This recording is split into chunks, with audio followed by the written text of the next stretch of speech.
पुनः छल हुआ हमारे साथ। इसका अर्थ देवी मोहिनी विष्णु है।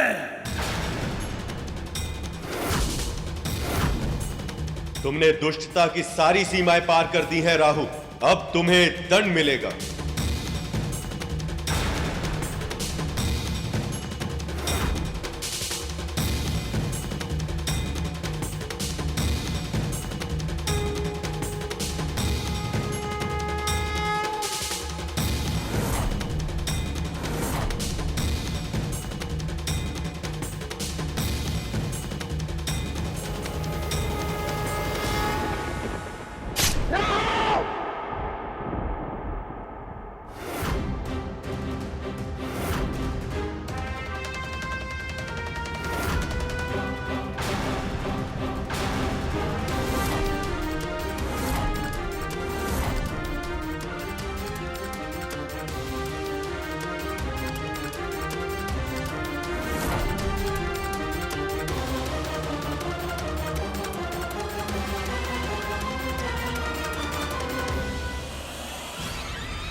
शीश कटने के बाद भी इसके धड़ और शीश दोनों में प्राण है। मां, ये कैसे संभव है? वो इसलिए कर क्योंकि अमृत के एक बूंद को उसने पी लिया है।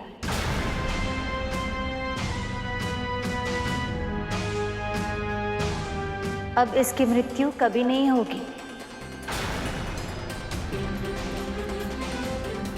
पर स्वयं प्रभु के सुदर्शन चक्र ने इसे 2 भागों में विभाजित किया है। इसलिए अब पूरी सृष्टि में कोई भी कभी भी इसे जोड़ नहीं पाएगा। अब ये सदैव 2 भागों में विभाजित रहेगा। जिस प्रकार तूने स्वयं को 2 भागों में बांटकर मेरे साथ छल किया है, यदि फिर किसी के साथ ऐसा छल किया तो तू सदैव के लिए 2 भागों में बट जाएगा और फिर तेरे दोनों भाग कभी एक साथ नहीं हो पाएंगे। ये मेरा श्राप है। इसे चेतावनी दी थी मैंने। यदि इसने धर्म के पथ को चुन लिया होता तो आज ये स्थिति नहीं आती। मुझे तो प्रभु के क्रोध से भय लग रहा है।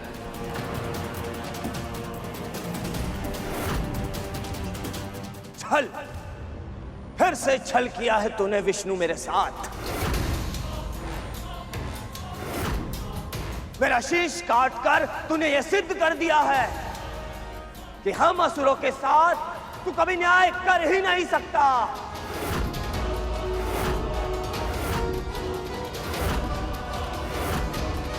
मूर्ख, कोई छल नहीं किया है मैंने, वही किया है जो तुम असुर सदैव करते आए। उत्तर दो, देवताओं को कैसे पराजित किया था तुमने? शारीरिक बल से, युद्ध क्षमता से, या फिर छल से? गुरु शुक्राचार्य की तपस्या की शक्ति से, संजीवनी विद्या की सहायता से?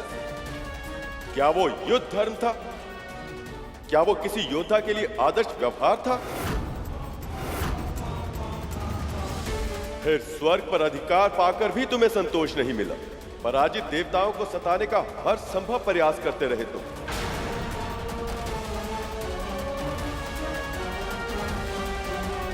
यहां तक कि अपनी मां समान देवी अदिति की तपस्या भंग करते समय उनके प्राण तक लेने का प्रयास किया। देवताओं की माता अदिति ये भीषण तप अपने पुत्रों को स्वर्ग का सिंहासन पुनः दिलाने के लिए कर रही है, परंतु उन्हें यह स्मरण नहीं है कि हम उनका ये उद्देश्य कभी पूर्ण नहीं होने देंगे। ऐसे अधर्मियों का शासन स्वर्ग पर तो क्या, पूरे ब्रह्मांड में भी यदि कहीं होगा तो मैं उसका विरोध अवश्य करूंगा।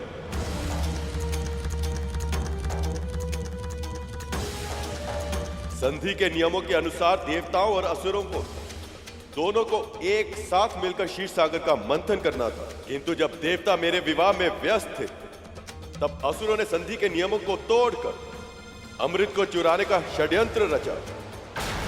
इससे पहले कि देवताओं की दृष्टि उस अमृत पर पड़े, हम उसे चुरा लें। रक्षा कीजिए महाराज, रक्षा कीजिए। धनवंतरी के साथ छल करके कलश छीन लिए और अपनी बारी आने की प्रतीक्षा करने के स्थान पर देवताओं के वेश में आकर अमृत को पाना चाहा।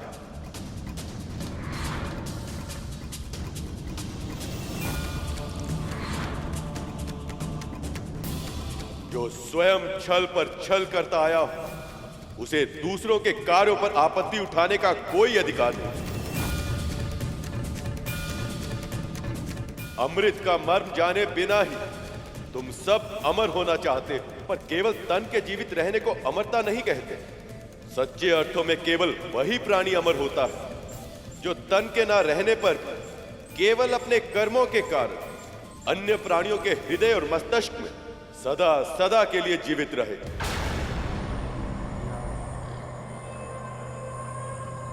तुम्हें लगता है कि मैं देवताओं का पक्ष लेता हूं, पर जड़ बुद्धि, मैं देवताओं का नहीं देववत का पक्ष लेता हूं। जानते हो क्या है देववत?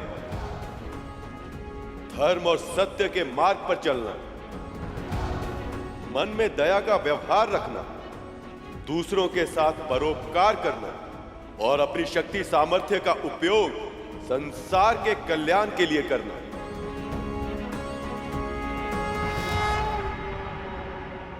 यदि तुम सबने यह किया होता तो मैं आज तुम्हारा पक्ष भी अवश्य लेता, पर अब तुम्हारा मुख राहु और धड़ केतु बनकर अनंत काल तक विचरण करता रहेगा।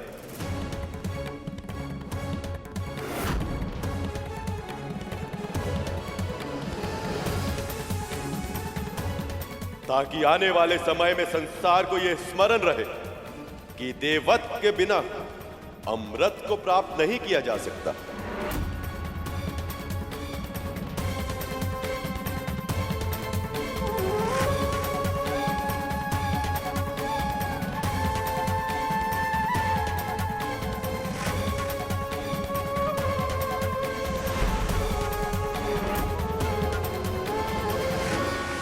संभालिए देवराज,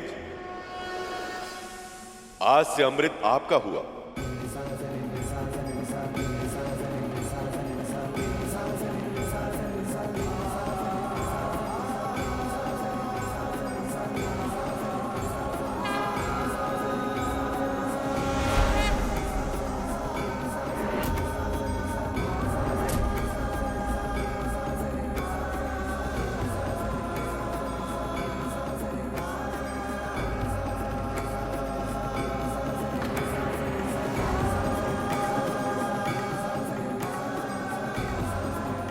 हे नारायण, आपने मेरे पुत्रों को अपना आशीर्वाद दिया, उनकी रक्षा की और उन्हें सामर्थ्यवान भी बना दिया, उन्हें अमर बना दिया आपने। आपका बहुत बहुत आभार प्रभु। मेरी अनुपस्थिति का अनुचित लाभ उठाए देवताओं ने और नारायण ने भी इनका साथ दिया, पर मैं इतनी सरलता से पराजय स्वीकार नहीं करूंगा। मैं अपना भाग्य बदलने जा रहा हूं मां। अमृत को प्राप्त करके रहूंगा मैं, किसी भी मूल्य पर।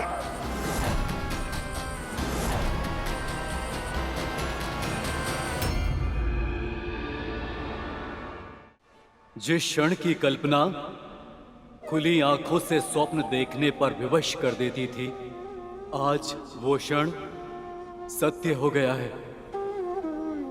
हमें अमृत मिल गया है। और ये सब केवल आपके कारण संभव हुआ है प्रभु।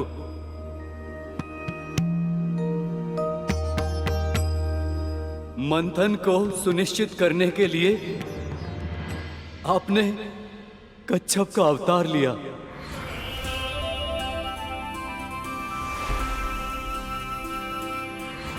धर्म की रक्षा करने के लिए देवी मोहिनी का अवतार लिया।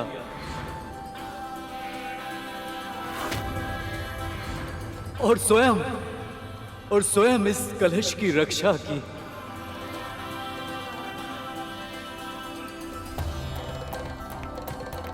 और हमें अमृत का पान कराया। आप धन्य हैं नारायण, आपका कोटि कोटि आभार।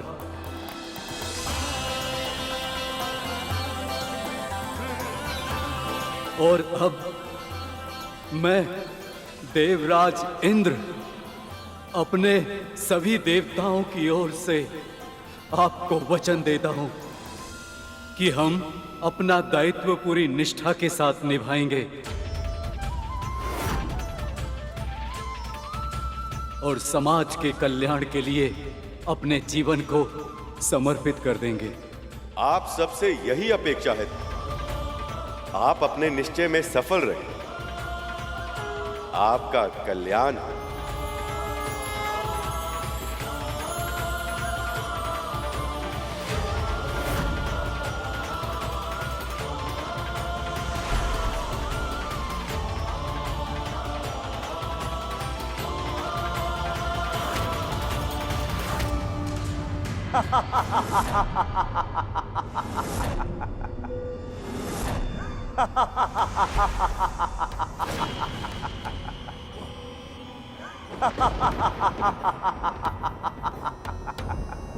तुम्हें क्या लगा तुम विजयी हो गए हो?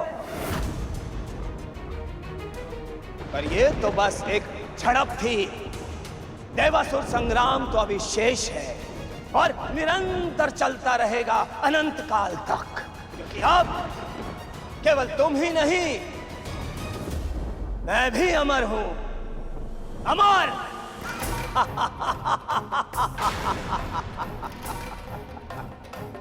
अब मैं तुम सबको सदैव ही भयभीत करता रहूंगा।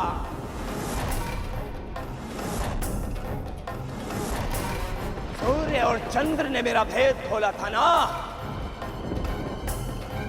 अब मैं उन दोनों के चारों ओर चक्कर लगाता रहूंगा और जैसे ही मुझे अवसर मिलेगा मैं उन्हें निगल जाऊंगा।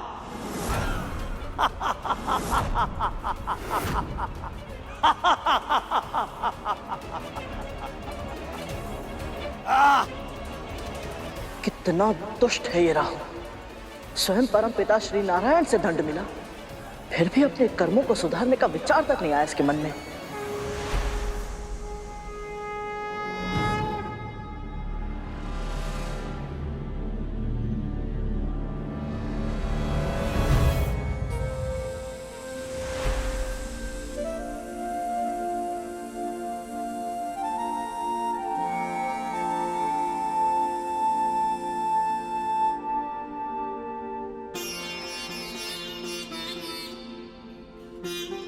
जिसके मन में अपने कर्मों को सुधारने का विचार आ जाए, वो असुर कैसे हो सकता है कर?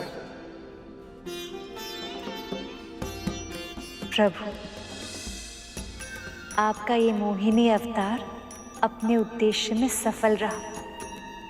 बहुत बहुत बधाई हो प्रभु।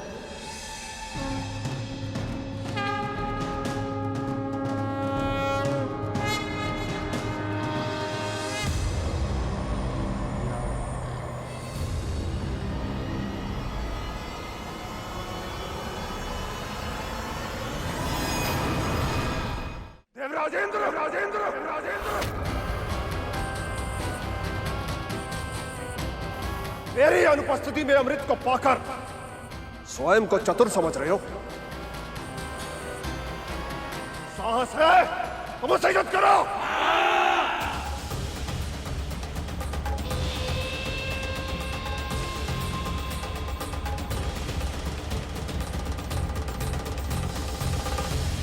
आपने इन असुरों को कितने अवसर दिए, कितनी बार समझाया, कितनी बार इनके अपराधों को क्षमा किया, परंतु ये असुर ये समझना ही नहीं चाहते कि अमृत के योग्य ही नहीं। और आपके निर्णय के बाद अमृत छीनने के लिए इन्होंने देवताओं पर आक्रमण किया। प्रभु मुझे आज्ञा दीजिए, मैं इस युद्ध में भाग लेकर अमृत की रक्षा करना चाहता हूं, और आपके निर्णय के अपमान का परिणाम इन असुरों को भोगना ही होगा। आज्ञा दीजिए प्रभु। अमृत की एक भी बूंद ऐसे किसी भी प्राणी को नहीं मिलनी चाहिए जो इसके योग्य ना हो। जाओ गर्ग, धर्म युद्ध तुम्हें पुकार रहा।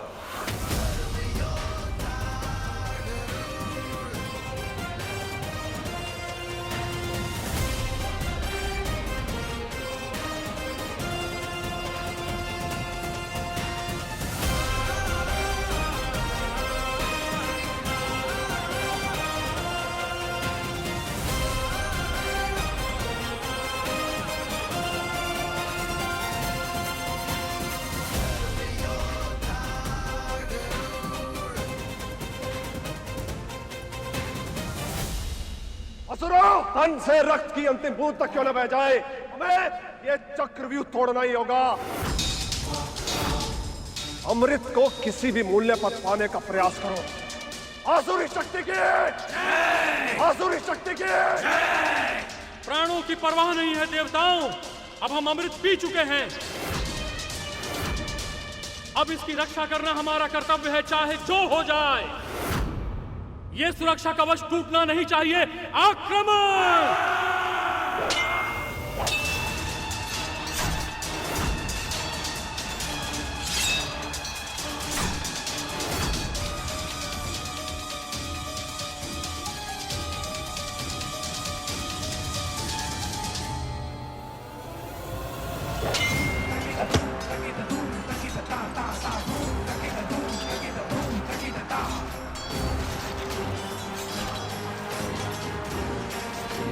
काहू को मिले दंड को देखकर असुर अपनी प्रवृत्ति के कारण अपना ही नाश करने पर तुले हैं।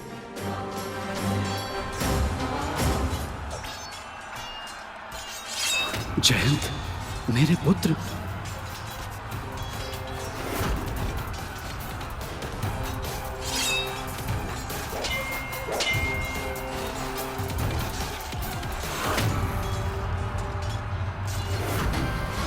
अपने पुत्र को कोई हानि नहीं पहुंचने दूंगा मैं।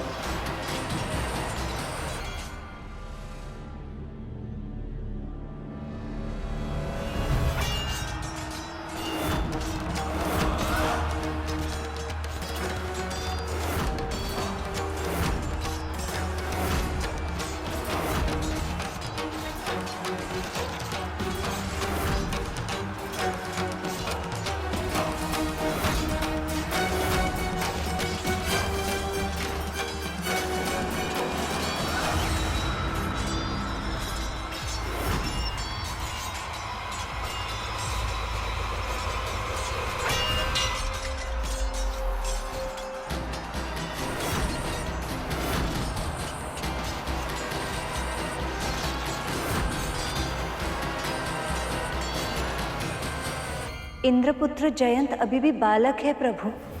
एक बालक पर वार करके बलि ने युद्ध के नियमों का उल्लंघन किया है। प्रभु, अब देवराज इंद्र क्या करेंगे? अपने पुत्र की रक्षा या अमृत की?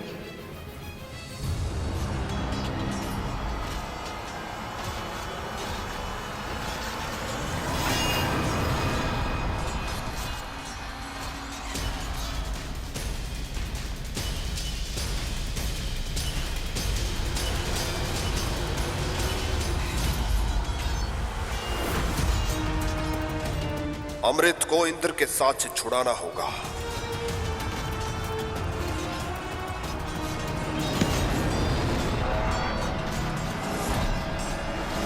यदि अमृत गिर गया तो अनर्थ हो जाएगा।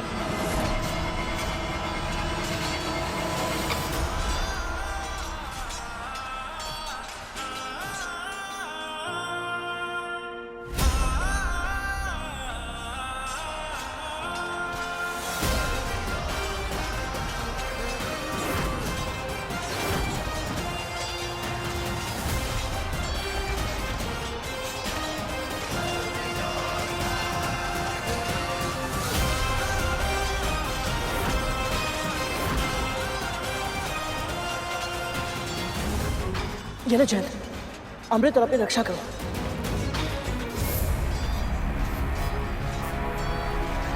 अमृत कलश अपने हाथों में लेने के बाद भी गरुड़ के मन में इसे पीने का विचार नहीं आया।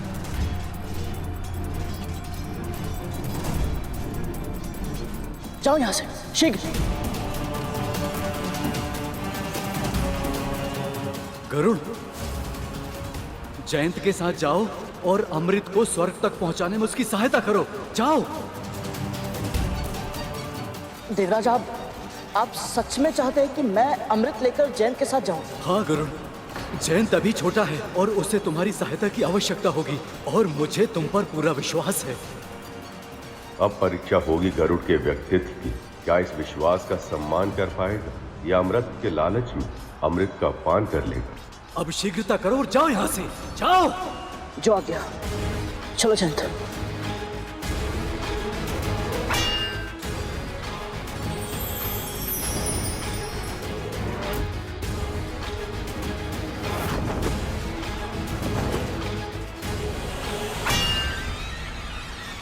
पीछा करो।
प्रभु, अमृत की 4 बूंदें गिर गई।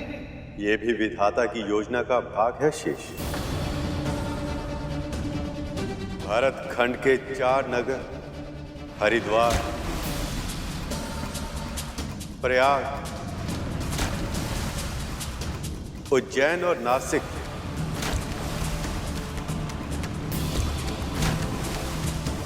ये वो 4 स्थान होंगे जहां हर 12 वर्षों में महाकुंभ और 3 वर्षों में कुंभ का आयोजन होगा।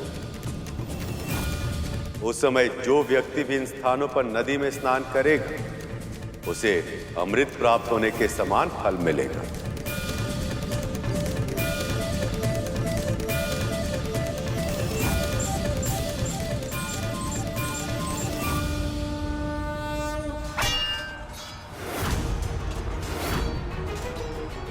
बस बहुत हो चुका। अब इस युद्ध को समाप्त करना ही होगा। वज्र का प्रयोग अब करना ही होगा मुझे।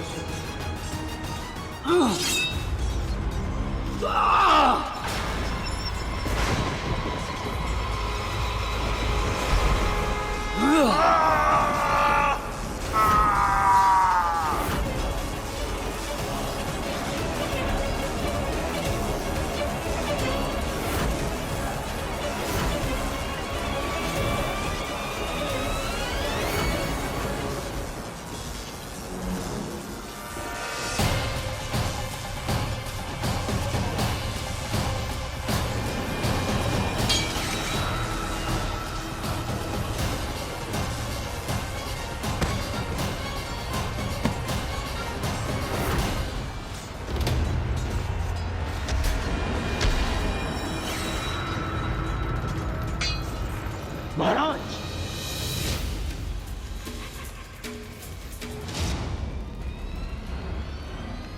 महाराज बलि अचेत हो गए हैं। विजय श्री हमारी हुई।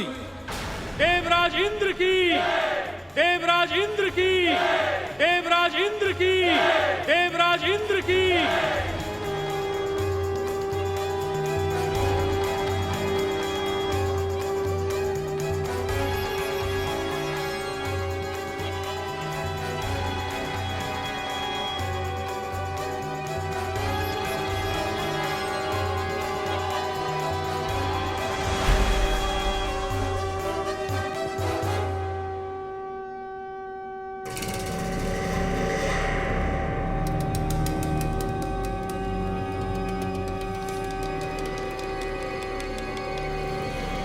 ये देवराज इंद्र का शंखनाद है।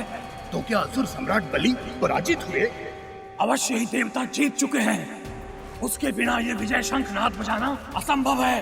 तो अब क्या करें हम?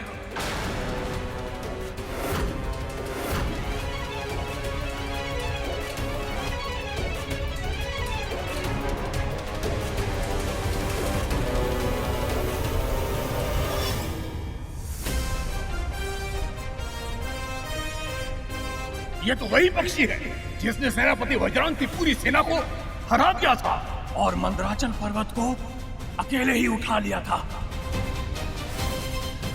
हे महादेव, हम इनका सामना कुछ असुरों के साथ कैसे कर पाएंगे?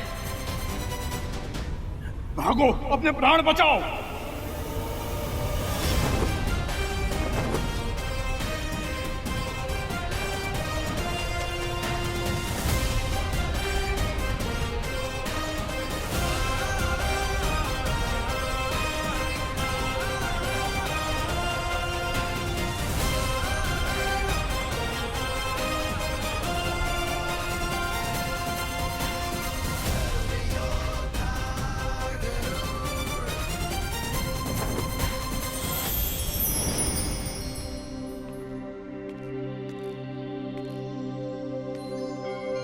मुझे और अमृत को यहाँ तक सुरक्षित पहुँचाने के लिए आपका आभार गरुड़। आभार की आवश्यकता नहीं है जैन, ये तो मेरा कर्तव्य था। चलिए इसे सुरक्षित भीतर रख देते हैं। नहीं जैन, स्वर्ग में प्रवेश करने का अधिकार अब तक मैंने अर्जित नहीं किया है। मेरा कर्तव्य तो बस तुम्हें और अमृत को यहाँ सुरक्षित पहुँचाना था, तो मुझे लौटना होगा। सचमुच आपकी कर्तव्य निष्ठा अद्भुत है गरुड़।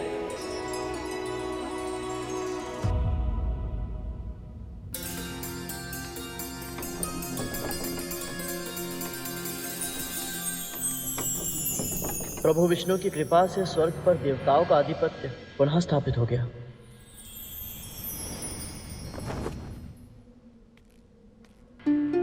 इस अमृत को किसी सुरक्षित स्थान पर रखना होगा।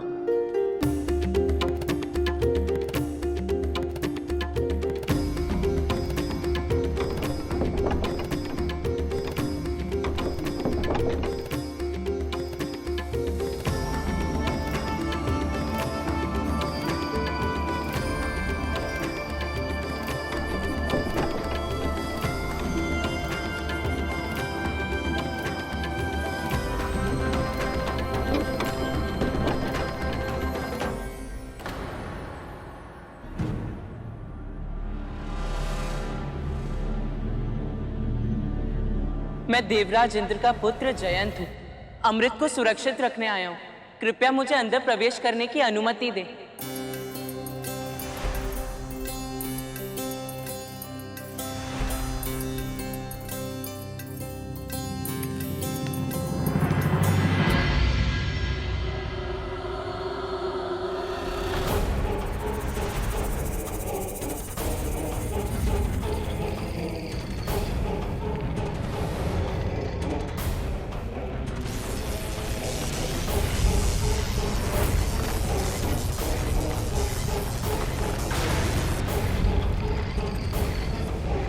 ये दोनों सर्प की प्रतिमा पिताजी के भूलोक पर रहते सर्प भाइयों की तो नहीं हो सकती।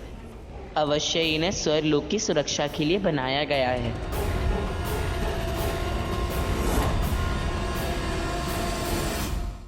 हे यंत्र सर्पों, मैं देवराज इंद्र का पुत्र जयंत हूँ। अमृत को यहाँ रखने आया हूँ। अब इसकी सुरक्षा का दायित्व आपका है।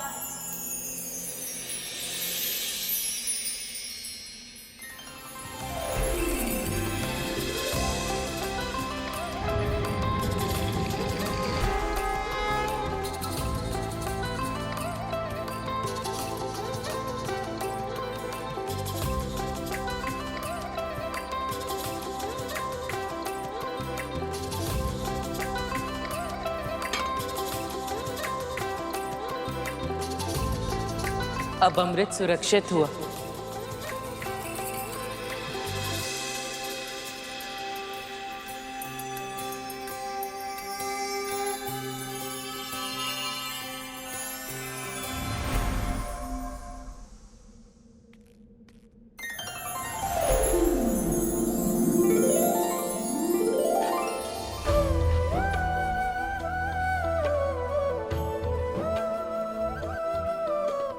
आपका कोटि कोटि आभार प्रभु।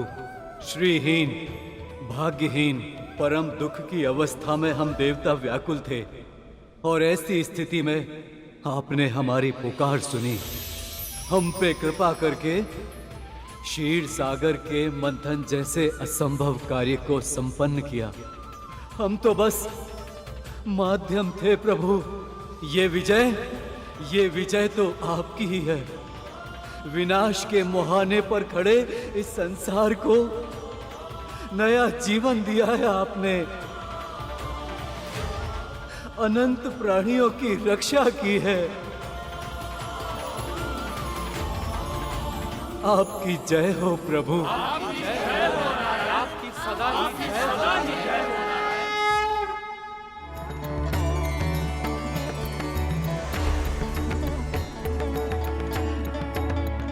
गणेश, नारद, सखा, ब्रह्मदेव, गुरु बृहस्पति और आप सभी देवी देवताओं को मेरा बहुत बहुत आभार।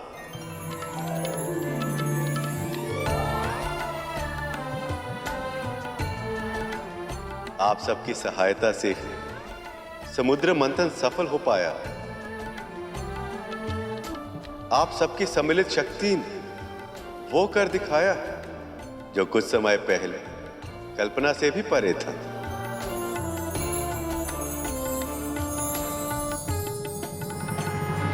सत्य कहा था माँ ने, ये सब किसी स्वप्न जैसा ही तो है। इतने समय तक वैकुंठ में रहने के बाद यहाँ से लौटने का तनिक भी मन नहीं कर रहा, परंतु माँ को अकेले भी तो नहीं छोड़ सकता।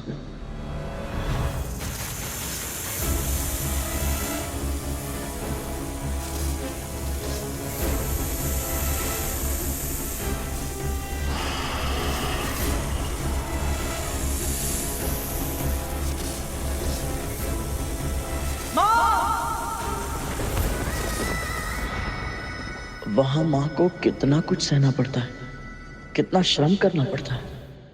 और इस मंथन में मंदराचल का योगदान कोई चाहे भी तो भूल नहीं सकता। अब आप अपने मूल स्थान पर लौट जाएं।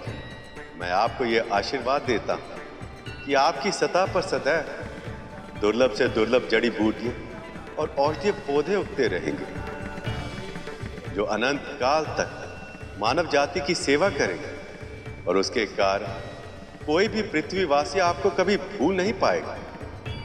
अनंत काल तक यश और सम्मान के पात्र होंगे आप।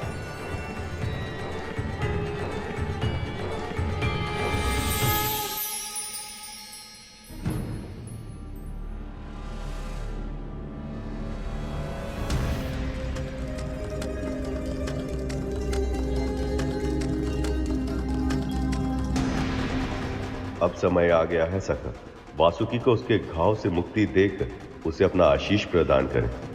अवश्य सखा।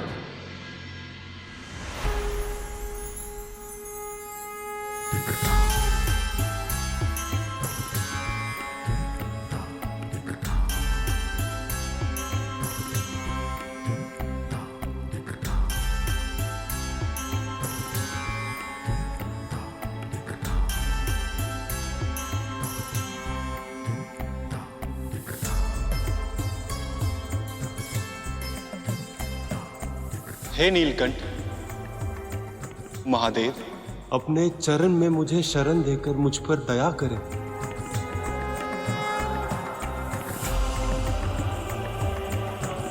उठो वासुकी, उठो।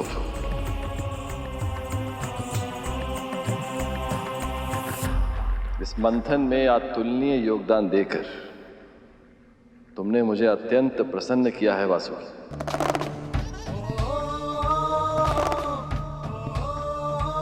अब से तुम्हारा स्थान मेरे चरणों में नहीं, ऊपर है। बहुत ऊपर। प्रभु,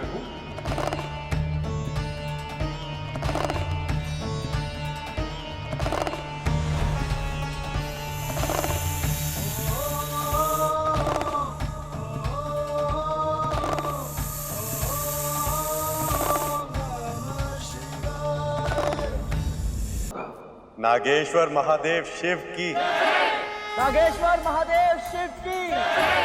नागेश्वर महादेव शिव की जय। नागेश्वर महादेव शिव की जय। नागेश्वर महादेव शिव की जय। मां के आशीर्वाद के बिना संसार का कोई भी कार्य सफलतापूर्वक संपन्न नहीं किया जा सकता।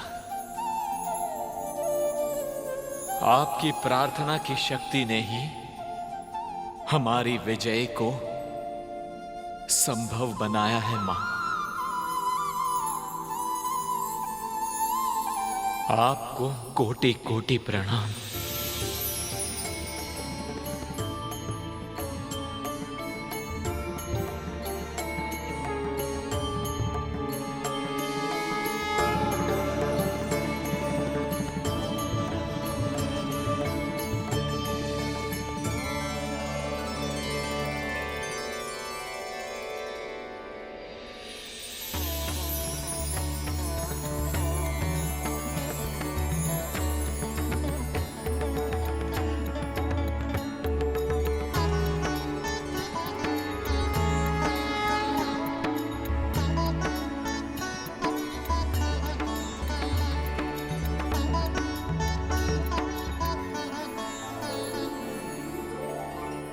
देवराज, स्वर्ग का सिंहासन आपकी प्रतीक्षा कर रहा है। राजकार्य का भार संभालकर संसार को सूचित कीजिए कि असुरों का अत्याचार अब समाप्त हो गया।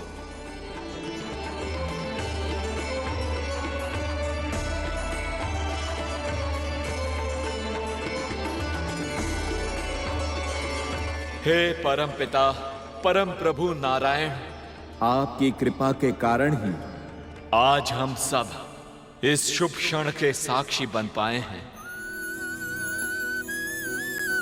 मैं देवराज इंद्र सभी देवताओं की ओर से आपको वचन देता हूं कि हम अपनी शक्ति का उपयोग सदा सर्वदा धर्म की रक्षा करने के लिए ही करेंगे।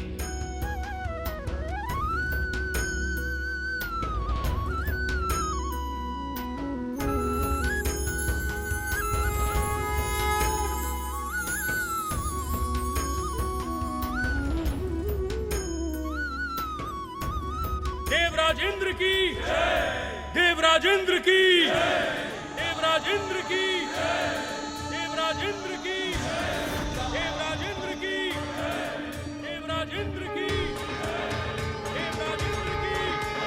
देवराज इंद्र की देवराज इंद्र की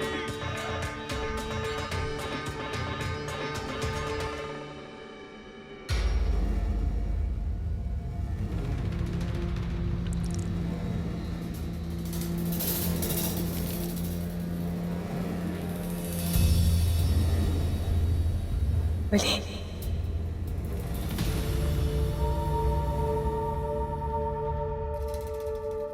गुरुदेव,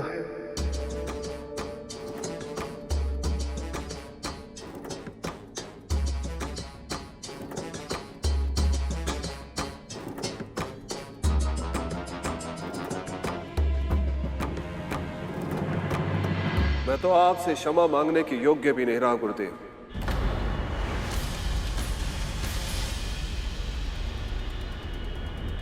आपने बार बार चेतावनी दी थी मुझे कि मंथन में भाग मत लेना, और मैंने आपके सुझाव नहीं माने। और अब देवताओं की श्री लौट आई, उन्हें उनकी शक्ति वापस मिल गई है, और इस सबसे बढ़कर उन्हें मिल गया है अमृत।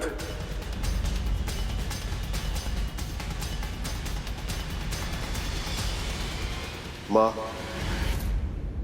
मैं आपका स्वप्न पूरा नहीं कर पाया, स्वर्ग का राज सिंहासन भी गंवा दिया मैंने।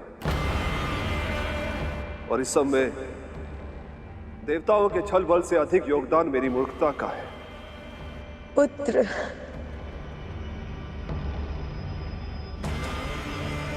मुझे क्षमा कर दीजिए गुरुदेव, क्षमा कर दीजिए मुझे। पराजय और प्रयास एक ही सिक्के के दो पहलू हैं महाराज। जिस व्यक्ति के अंदर प्रयास जीवित है उसके लिए कोई भी पराजय अंतिम नहीं। यदि आप अब भी मेरी बातों को ध्यान से सुनें, मेरे सुझावों का पालन करें और मन, कर्म, वचन से अपने लक्ष्य के प्रति पूर्ण समर्पण रखें, तो मैं विजय श्री को फिर से आपका वरण करने के लिए विवश कर सकता हूं।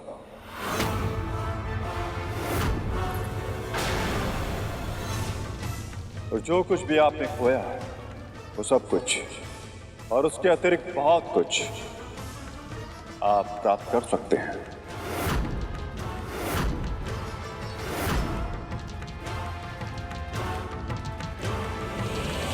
मैंने जो भूल की है उसे मैं फिर नहीं दोहराऊंगा गुरुदेव।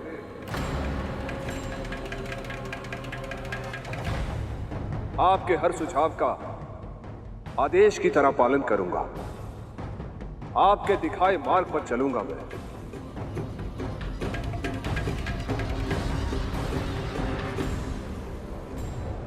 असुरों को उनका अधिकार दिलवा कर रहूंगा मैं। महाराज बलि की, महाराज बलि की, महाराज बलि की, महाराज बलि की। प्रभु, माँ, न जाने मेरे मन में भावनाओं का जोहर उमड़ रहा है। एक ओर तो मैं बहुत प्रसन्न हूं कि हमारा उद्देश्य सफल हुआ, परंतु दूसरी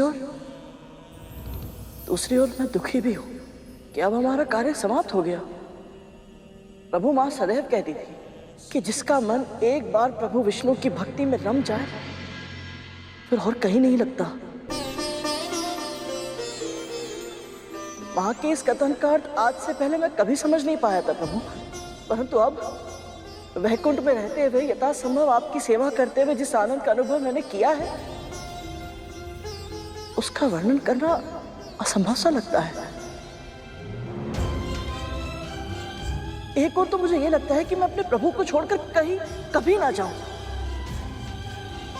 परंतु तुरंत मेरा मन यह भी कहता है कि मैं अपनी मां को भी अकेले नहीं छोड़ सकता।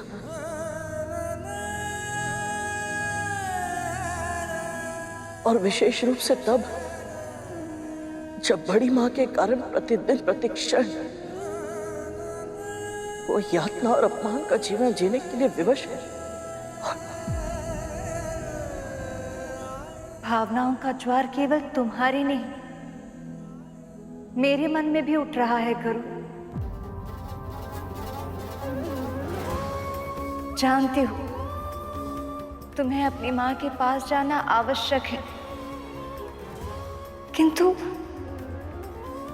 तुम्हें यहां से भेजने का मेरा तनिक भी मन नहीं है।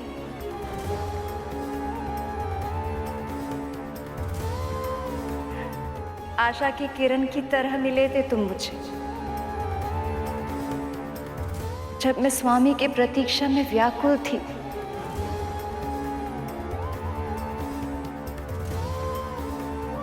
तब मेरी आशा को सत्य में बदलने में तुमने तनिक भी कमी नहीं की थी। समुद्र मंथन जैसे विराट कार्य को सफल बनाने में तुम्हारा अद्भुत योगदान है करुण। देवी लक्ष्मी सत्य कह रही हैं गरुड़, पर स्मरण रहे जीवन में कभी कुछ भी स्थायी नहीं होता। आज देवी विंता को तुम्हारी आवश्यकता है, इसलिए तुम वैकुंठ और हमें छोड़कर जा रहे थे, पर शीघ्र ही हम फिर मिलेंगे।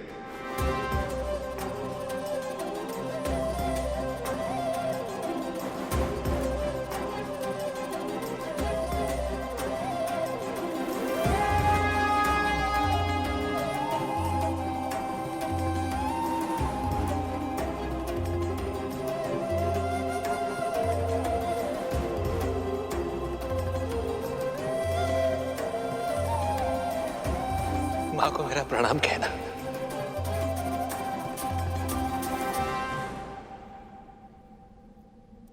आज्ञा दीजिए प्रभु। माँ,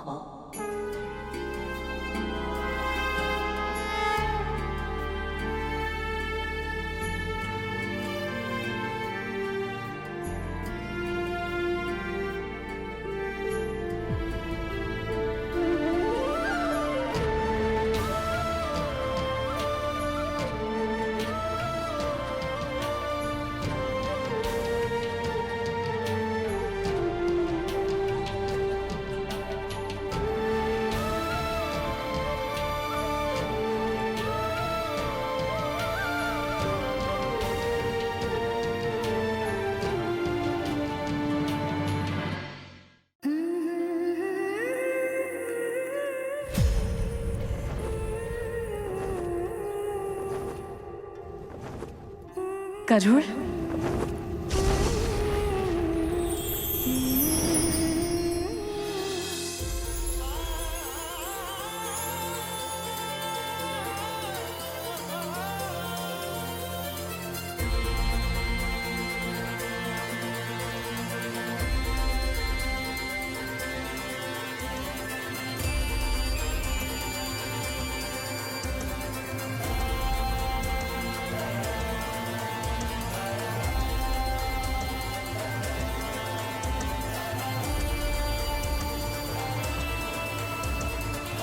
माँ, क्या हुआ?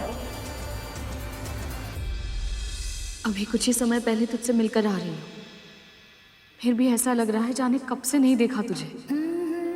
मैं भी बिल्कुल ऐसा ही अनुभव कर रहा हूँ माँ। आपके आंचल की छाव में जो सुख है वो और कहीं नहीं है। बस कर, अब अधिक बातें मत बना। तुझे देखकर ही पता चल रहा है तू यहाँ आ तो गया है, पर अपने मन का एक भाग वैकुंठ में ही छोड़कर आया है। सच बता, वहां की स्मृति सता रही है ना तुझे? आपको सब कुछ पहले से कैसे पता चल जाता है माँ? केवल मुझे ही नहीं, इस संसार की हर माँ को अपनी संतान की मन की दशा पहले ही पता चल जाती है।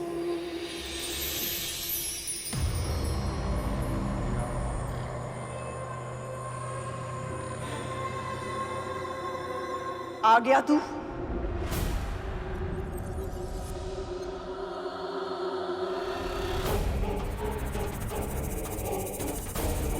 प्रणाम महारानी।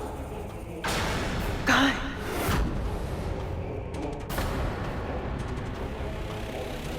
तू रिक्त हाथों से क्यों आया है? मेरे भाग का अमृत क्यों नहीं लाया तू?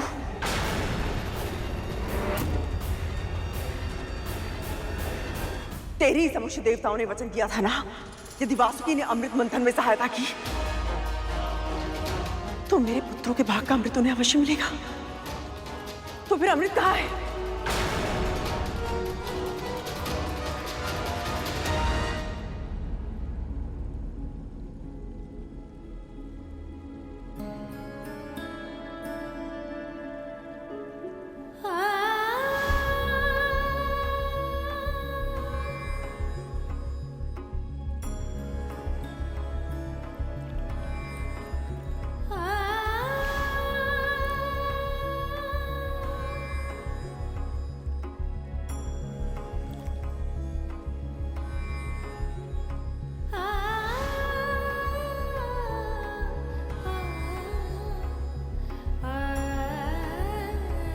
आप कमल का फूल खिला रही और आपके मुख पर मुरझाए हुए फूलों से उदासी।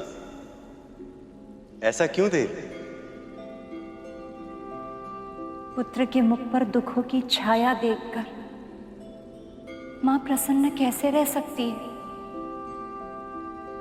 आप गरुड़ के लिए चिंतित हैं ना देवी? प्रभु, आपने अपने हृदय में स्थान देकर मुझे सब कुछ दिया है,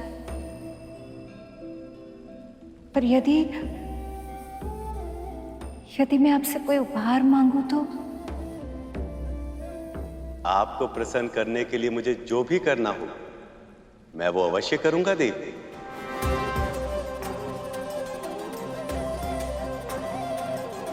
प्रभु, मैं विंता और करुण को दुख में नहीं देख सकती। आप कुछ कीजिए ना, उन्हें दासत्व से मुक्त करने के लिए उनकी सहायता कीजिए ना प्रभु।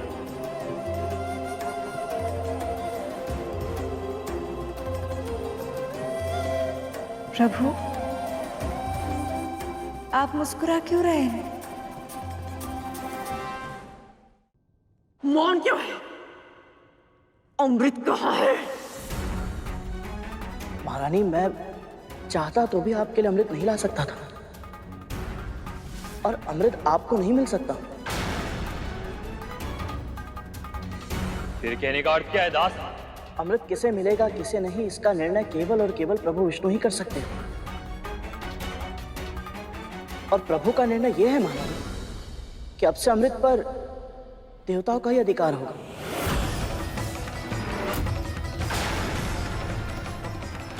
यहां तक कि असुरों को भी अमृत नहीं मिला है।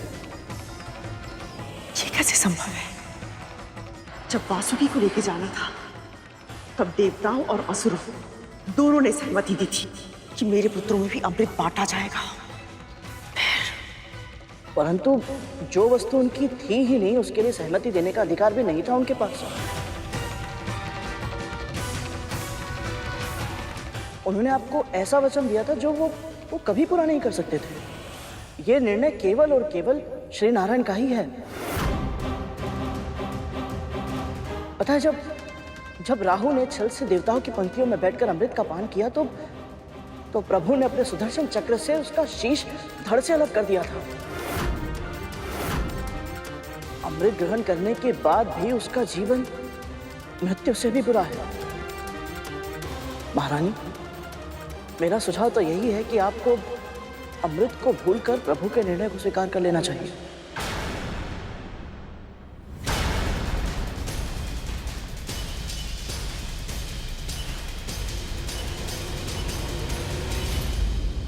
ये तो होना ही है देवी, पर गरुड़ के जीवन का उद्देश्य केवल दासता से मुक्ति पाना नहीं, उसके लिए एक बहुत बड़ा लक्ष्य निर्धारित किया है मैंने। कैसा लक्ष्य प्रभु? इंद्र से सहस्त्र गुना अधिक बलवान होने का वरदान गरुड़ को एक विशेष कारण से मिला है, क्योंकि आने वाले समय में उसे मेरा वाहन बनना, क्योंकि आने वाले समय में उसे मेरा वाहन बनना, क्योंकि आने वाले समय में उसे मेरा वाहन बनना, क्योंकि आने वाले समय में उसे मेरा वाहन बनना। सत्य प्रभु, इससे उत्तम और क्या हो सकता है? गरुड़ तन से बलवान, मन से सात्विक, वो साहसी है, धैर्यशील है और अपने दायित्व को वो अच्छे से निभाना जानता है। पर उसका सबसे विशेष गुण उसके संस्कार हैं देवी। अमृत का कलश उसके हाथों में था, किंतु तब एक बूंद पीने तक का विचार उसके मन में नहीं आया।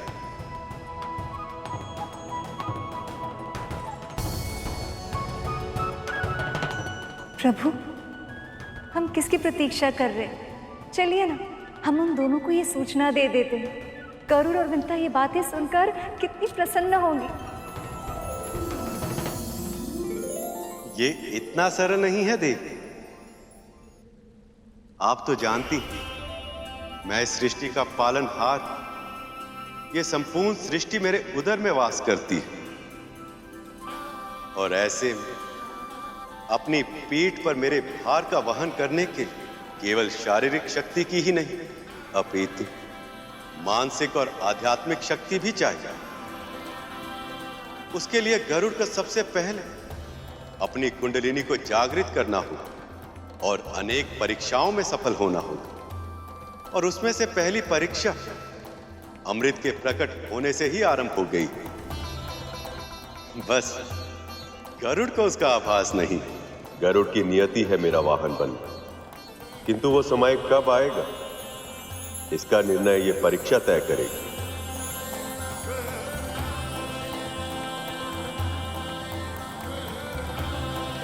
वचन में दी गई वस्तु पर हमारा अधिकार है गरुड़, और दास होने के नाते हमारा अधिकार, हमारे भाग का अमृत तुझे प्रभु से मांगना चाहिए था। शेषनाग वासुकी,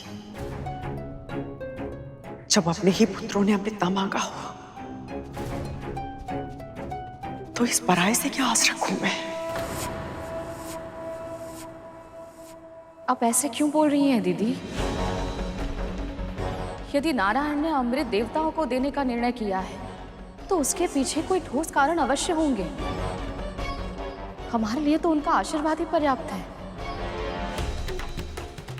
दूसरों की दया दृष्टि से कुछ भी मिल जाए उससे संतुष्ट हो जाना दासों के लिए उचित होता होगा दासी माँ, हमारे लिए नहीं। हमारी माँ ने हमें ऐसे संस्कार नहीं दिए कि कोई हमारा अधिकार छीन ले और हम चुपचाप अत्याचार सहन कर लें। अमृत पर हमारा अधिकार है माँ, और वो अधिकार हम लेकर रहेंगे। हाँ माँ, जिस वस्तु का वचन दिया जा चुका उसे प्राप्त करना हर शूरवीर का धर्म होता है। जब अधिकार मां के ना मिले तो छीनना आवश्यक हो जाता है मां। परंतु अमृत देवताओं की सुरक्षा में है और उनसे युद्ध करना उचित नहीं होगा महारानी।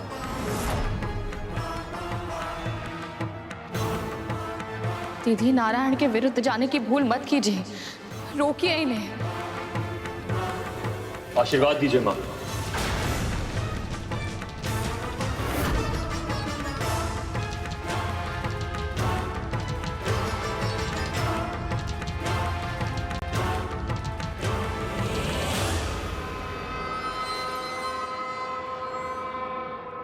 खड्गेन आक्रम्य भुजिता वीर भोग्य वसुंधरा। खड्गेन आक्रम्य भुजिता वीर भोग्य वसुंधरा। खड्गेन आक्रम्य भुजिता वीर भोग्य वसुंधरा।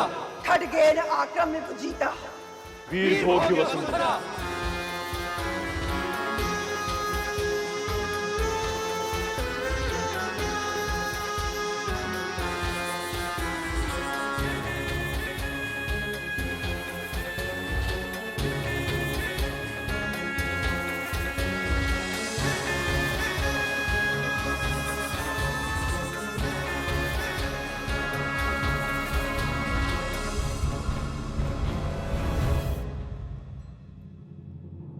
अब क्या होगा मां?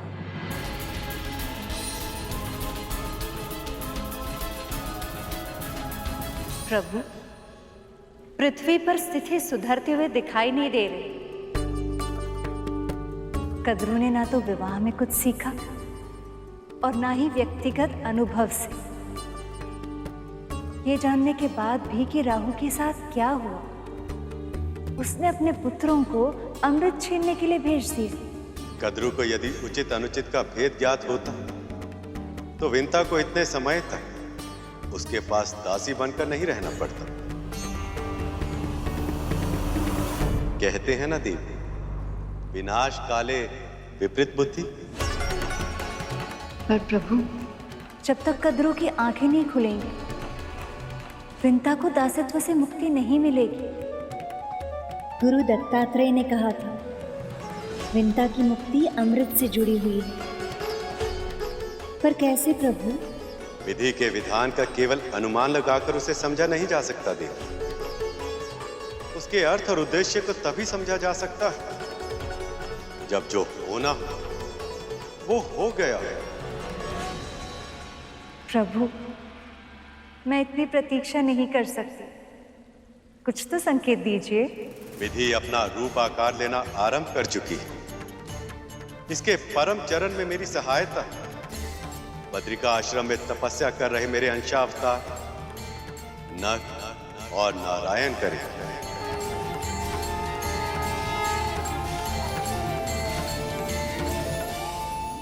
ओम नमो भगवते वासुदेवाय।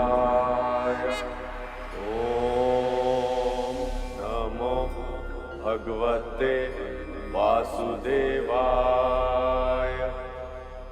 ओम नमो भगवते वासुदेवाय। ओम नमो भगवते वासुदेवाय।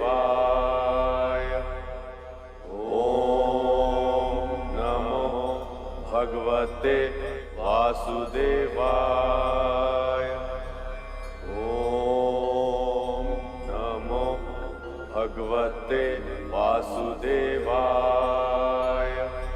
ओम नमो भगवते वासुदेवाय।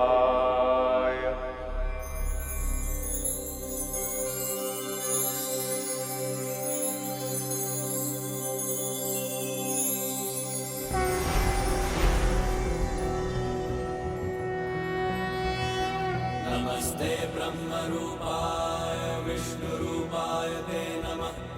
नमस्ते रुद्ररूपाय करिरूपाय ते नमः।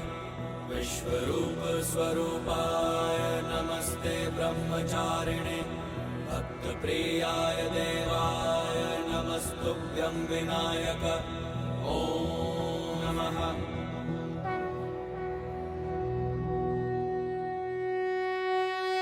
नर नारायण, गरुड़ के आध्यात्मिक उत्थान का समय आ गया।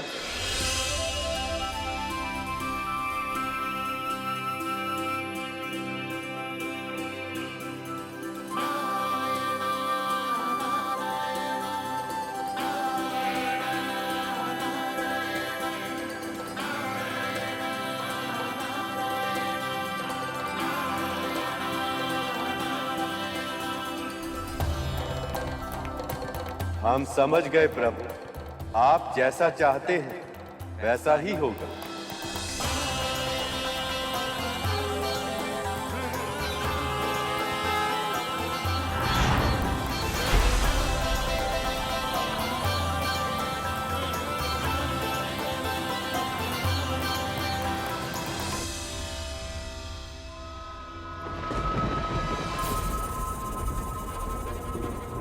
कहाँ रह गए मेरे पुत्र?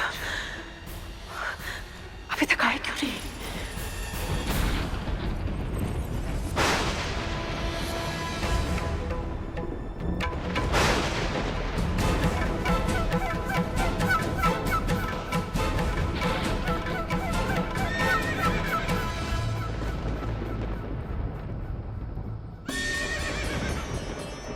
देवराज इंद्र का रथ, इसका अर्थ है मेरे पुत्र विजयी हुए। इंद्र को परास्त कर दिया उन्होंने, और इंद्र ने अपनी प्राण रक्षा के लिए उन्हें अपना रथ उपहार में दे दिया। तभी तो वो इस दिव्य रथ में वापस लौट रहे हैं।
जिनका भाई अपने तन पर लगने वाले कोटि कोटि घावों के बारे में तनिक भी चिंता किए बिना समुद्र मंथन में स्वयं को घिसता रहा, कष्ट सहता रहा,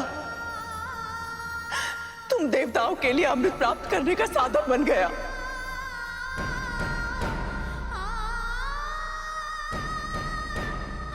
उन्हीं के साथ इतना निष्ठुर व्यवहार।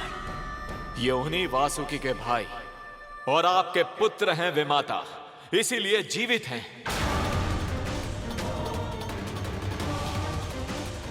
अन्यथा अमृत छीनने के दुस्साहस में मृत्यु दंड मिला होता इन्हें।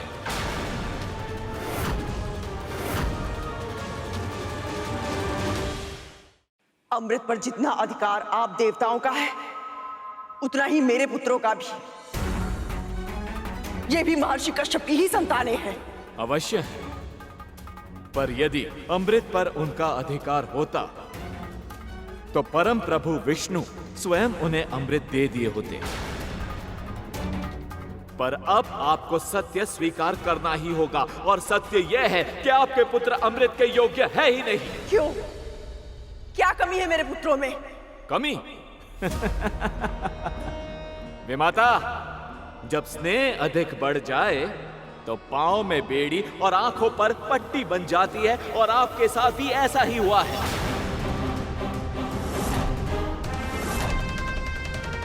माना मेरे नाग भाइयों ने अमृत के लालच में आकर देवराज पर आक्रमण करने की भूल की है, किंतु इन्हें बड़ी मां से इस प्रकार से बात नहीं करनी चाहिए।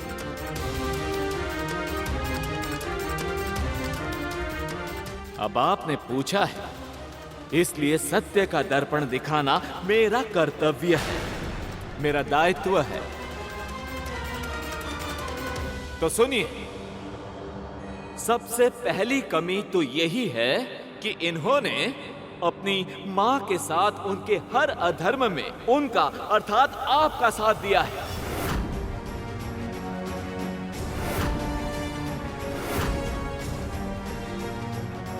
फिर चाहे वो अपनी विमाता देवी विंता को दासी बनाकर उनके साथ अपमानजनक व्यवहार करना हो, या फिर डिम के भीतर अपने भाइयों के प्राण लेने का प्रयास करना हो।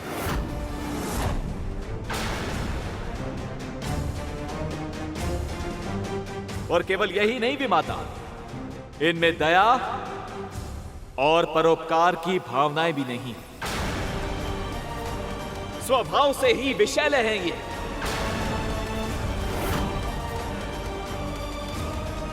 पर यदि अमृत पर इनका अधिकार हो गया तो पृथ्वी का संतुलन बिगड़ जाएगा, और मैं ये होने नहीं दूंगा विमाता।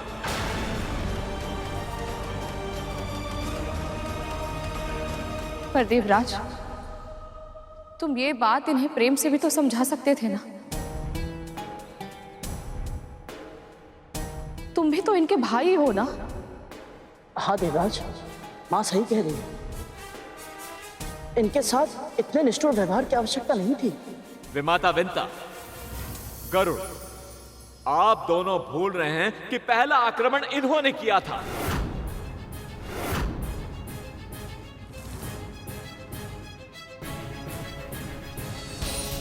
और ये बात भी सत्य है कि जिनकी मां बुद्धिमान ना हो, जो अपनी ही महत्वाकांक्षा के कारण धर्म और अधर्म पर भेद नहीं करती हो, उन्हें बातों से क्या प्रेम से भी समझाना असंभव है।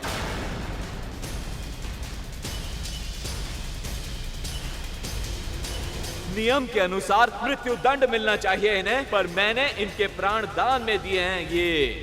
ये दया नहीं है तो और क्या है विमाता?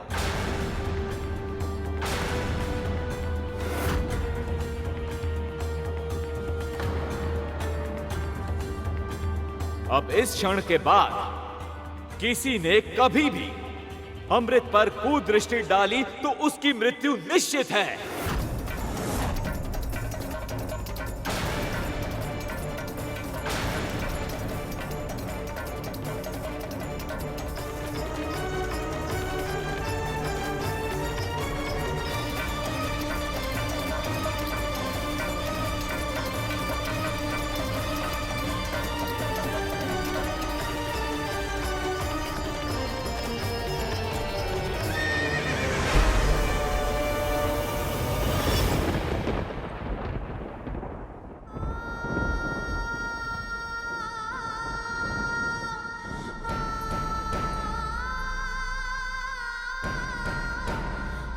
स्वयं को संभालिए दीदी, कुछ नहीं होगा इन्हें, स्वस्थ हो जाएंगे ये।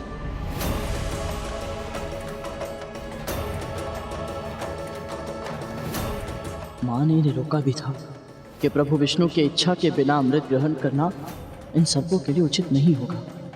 यदि ये तब समझ जाते तो ये दशा नहीं होती।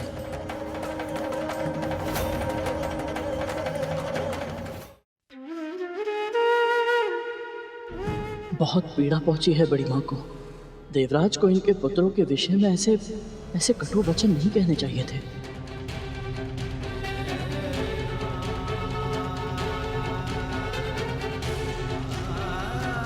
सबसे पहली कमी तो यही है कि इन्होंने इनकी मां के साथ उनके हर अधर्म में उनका अर्थात आपका साथ दिया है।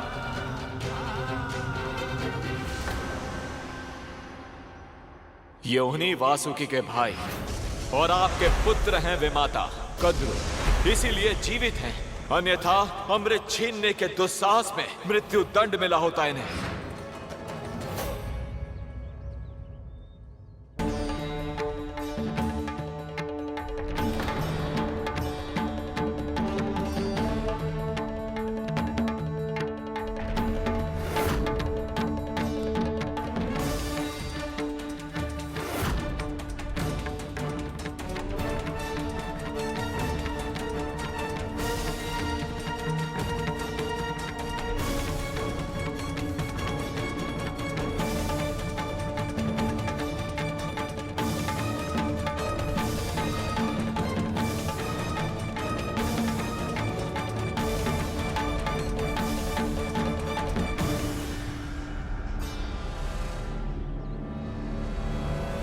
स्वभाव से ही विषैले हैं ये, पर यदि अमृत पर इनका अधिकार हो गया तो पृथ्वी का संतुलन बिगड़ जाएगा और मैं ये होने नहीं दूंगा विमाता।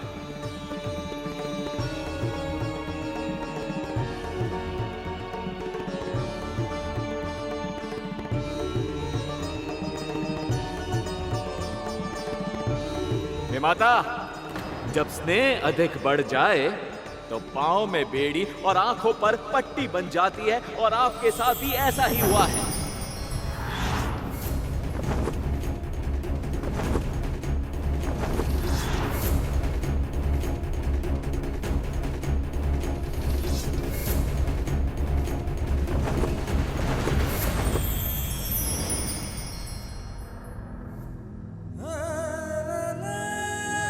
अमृत पर इनका उतना ही अधिकार है जितना तुम देवताओं का है। ये भी महर्षि कश्यप की ही संतानें हैं।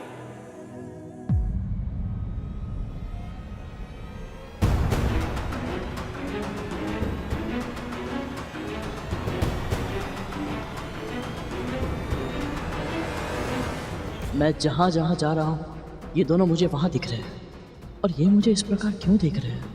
कौन है ये दोनों?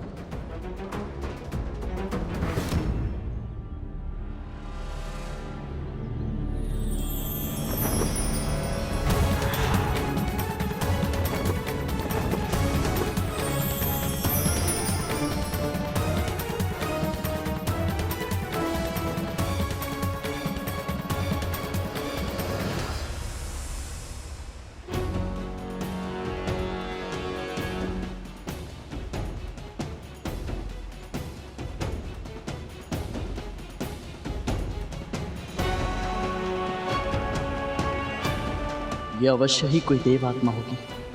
ये मुझे हर जगह दिख रहे हैं और इनके दर्शन से मन में शांति का अनुभव हो रहा है।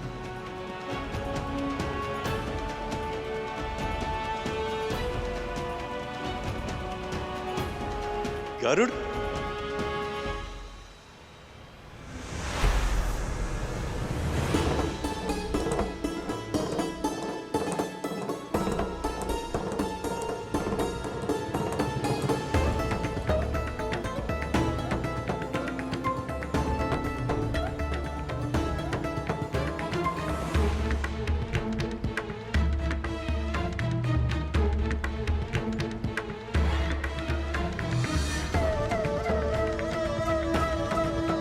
आप दोनों कौन हैं?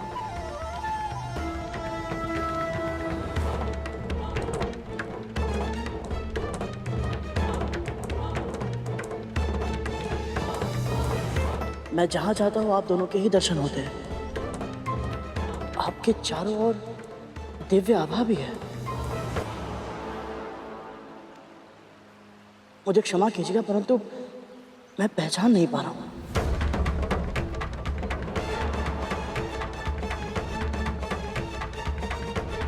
मैं नर हूं और ये है नारायण।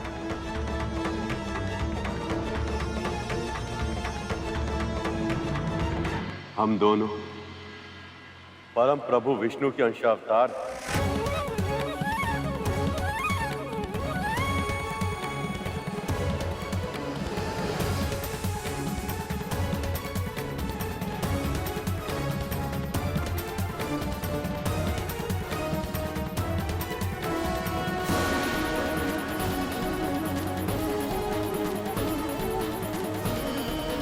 तुम्हारी कुंडलिनी जागृत करने हेतु नर नारायण से शिक्षा आवश्यक है, किंतु देखना ये कि क्या तुम इनके दिए ज्ञान को ग्रहण कर पाओगे। मैंने जो तुम्हारे लिए लक्ष्य सोचा है, क्या तुम उसके योग्य बन पाओगे?